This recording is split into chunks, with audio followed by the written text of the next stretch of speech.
Começando hoje mais um programa Conexão Política, eu tenho um prazer enorme em receber aqui o presidenciável Flávio Rocha.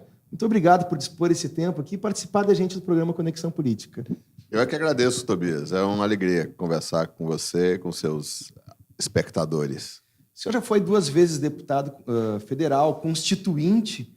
Esse é um tema que a gente quer trabalhar bastante. Como é que foi essa Constituição? Como é que ela se constituiu? De que forma? Isso é um tema muito relevante, inclusive, pelas propostas que o senhor pretende trazer na sua eventual eleição. Tobias, isso foi no milênio passado. Eu era um jovem de 24 para 25 anos, já era um empresário. Estava, naquela época, comemorando o grande crescimento da minha primeira empresa, que foi uma marca de jeans, o Jeans Pool, e me seduzi aí pelo debate em torno da Constituinte, que se vendia como passar o Brasil a limpo, como os alicerces de um novo Brasil, e me afastei temporariamente da minha atividade empresarial e me candidatei. Fui muito bem eleito lá pelo Rio Grande do Norte, fui mais votado do partido. Foi uma época de muito aprendizado.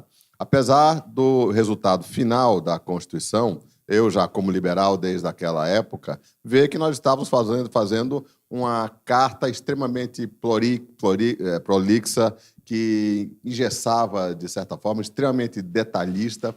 E isso são os problemas que a gente está vendo hoje.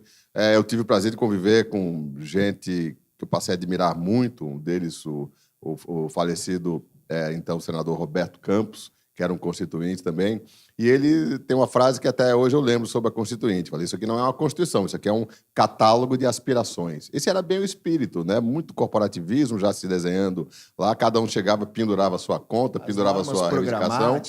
E hoje a gente está vendo que a equação não fecha, e a conta chegou, e há que se rever vários aspectos daquele projeto de Brasil. Mas foi uma época de muito aprendizado.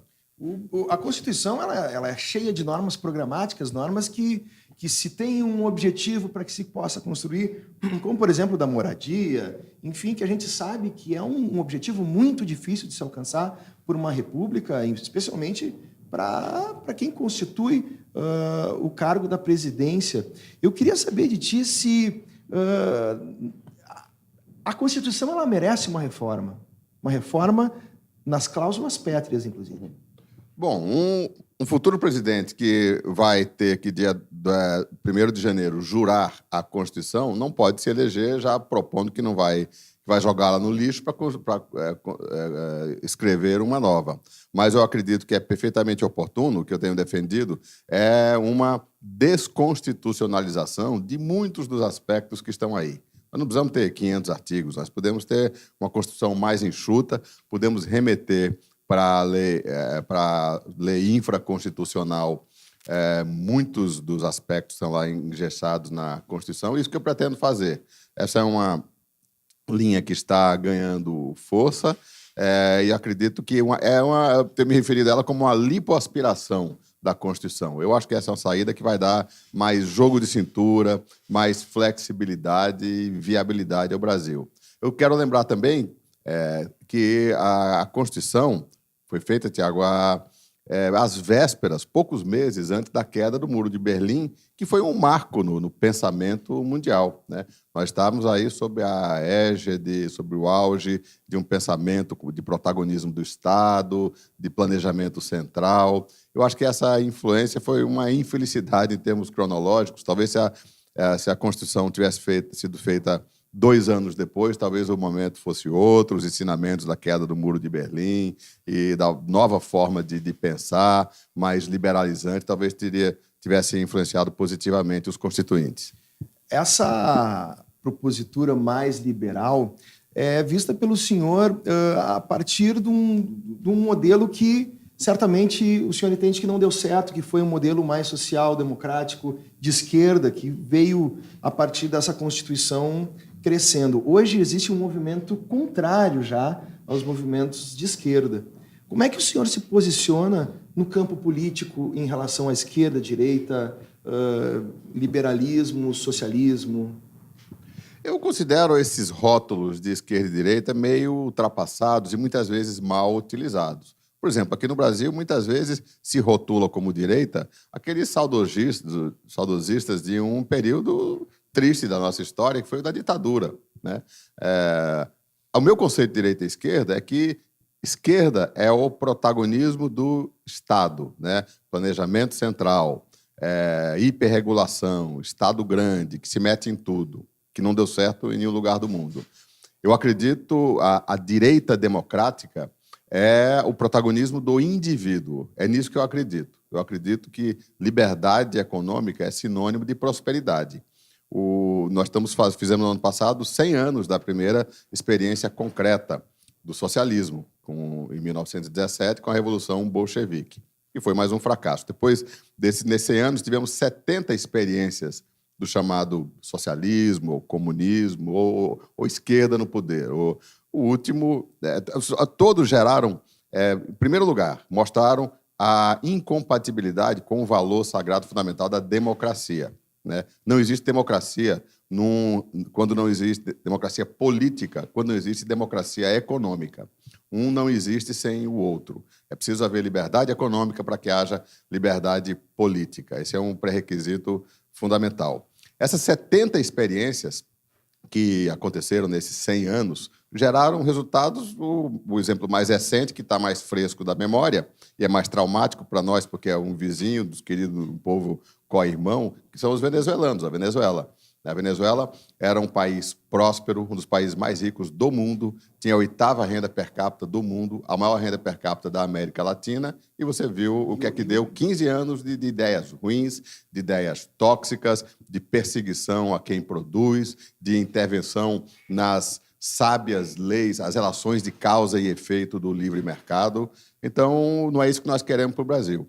Eu acredito que o povo brasileiro está pronto para fazer a mudança. O povo brasileiro é liberal economicamente na sua índole, ele preza a sua liberdade econômica, ele quer que o Estado dê alguma assistência, alguma rede de proteção na questão social, mas não quer que se meta na sua forma de empreender, esta hiperregulação, essa normatização detalhada, que é eu diria que é o grande inimigo do empreendedorismo.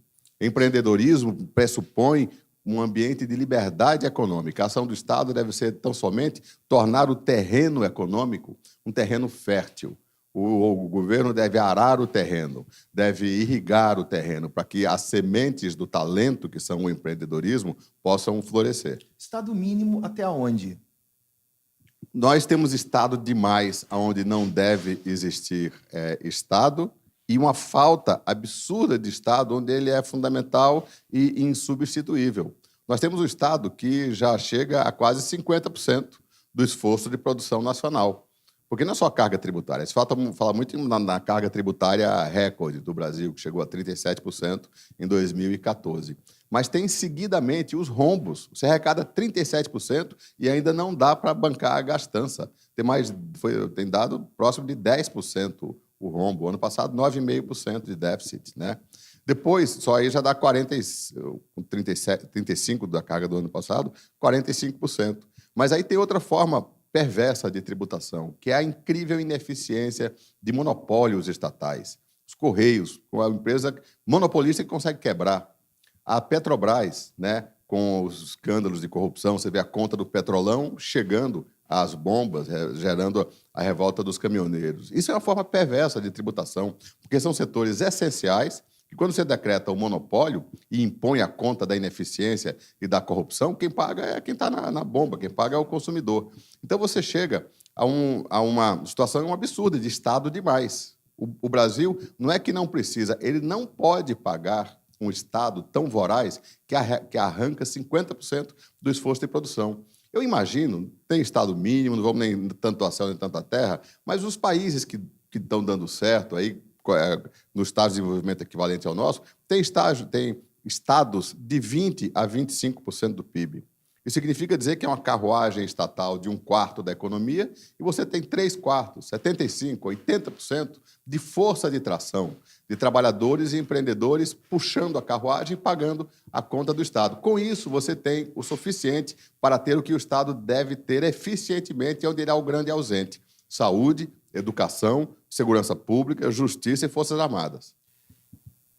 A Petrobras, já que a gente entrou no tema da Petrobras, ela exporta para os outros países e pelo mesmo valor, enfim, que se tem aqui no Brasil. Porém, o valor repassado para o consumidor, como tu bem disseste, ele é um valor agregado pelos impostos.